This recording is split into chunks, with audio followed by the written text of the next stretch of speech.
Hi, I'm Dr. Robert D. McDonald. I'm the owner of the Tellus Healing Center with my wife, Dr. Luzette McDonald, and she and I travel the world teaching the destination method. You might want to know what the destination method is. I want to let you know a little bit about it. We have a metaphor for it.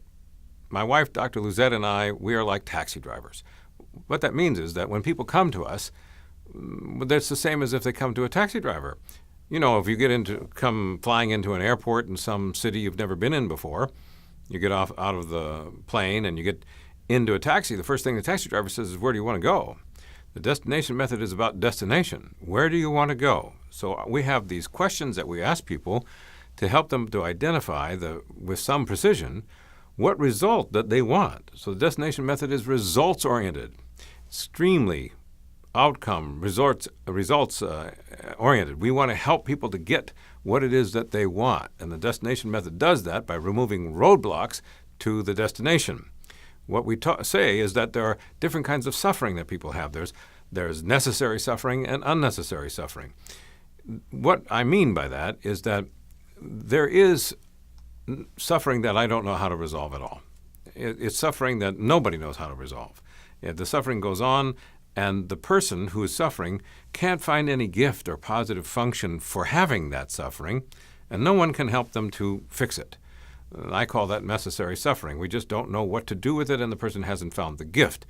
Now, that means there's something called unnecessary suffering. Unnecessary suffering is any suffering that we really know what to do. We know how to solve it.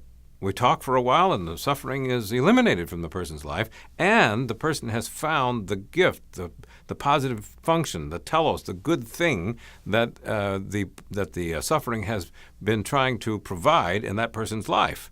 So unnecessary human suffering, the person has a gift, they know what the gift is, they accept the gift, and we know what to do with it.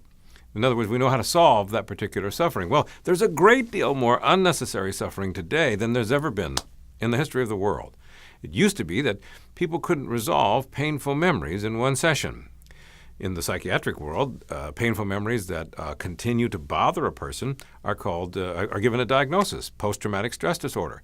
It's just another way of saying it's a painful memory that continues to be painful, instead of be a memory that anybody could say, yeah, that happened and it doesn't hurt me anymore. It's sort of like when the end of painful memory happens, it's like removing a stinger from your body, from a bee sting, and then whenever you touch that place, the stinger's gone. So there's no more suffering related to the memory. Well, that's today. The truth is, painful memories can be resolved in 1 to 3 sessions. Serious painful memories. I've worked with thousands of people, many thousands of people worldwide, many hundreds of women who've been raped, gang raped, individually raped by relatives, by their fathers, whatever it might be, and they come to me and they suffer, and that suffering has been resolved in 1 session, not by psychotherapy, but by teaching them how to utilize their own minds and to be able to remember the terrible, painful event that occurred in such a way